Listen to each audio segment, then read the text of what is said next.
வணக்கம் மக்களே, welcome to my channel fishing with CM.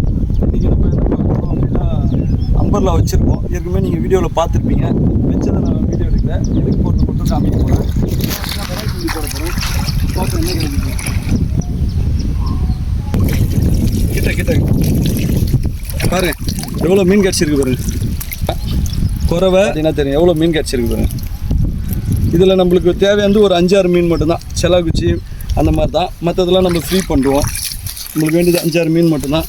அதை மட்டும் எடுத்துக்குவோம். மற்றதெல்லாம் பாருங்கள். இந்த மீன் இந்த ஏன் செலாக்குச்சின்னா அது நைட்டு ஃபுல்லாக கூட உயிரோடு இருக்கும். அதனால் அது மட்டும்தான் நம்மளுக்கு தேவை. மற்றதெல்லாம் நம்ம தண்ணியிலே விட்டுருவோம்.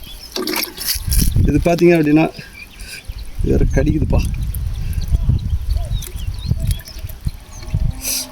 கடிக்குது. காமிப்பா இந்த வீடியோவில் காமிப்பா. பாருங்கள் இந்த ஆறா, சின்ன இது ஆறா தான் சொல்லுவாங்க. இது கடிக்குது. அதை நம்ம தண்ணியில் விட்டுருவோம். இதெல்லாம் நாட்டு மீனில் சேர்த்துக்கி.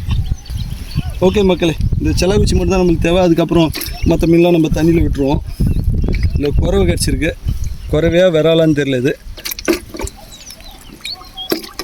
நம்மளது சின்னதாக தொட்டி இருக்குது, அதில் வளர்க்குறதுக்காக எடுத்துன்னு போகிறோம். அதை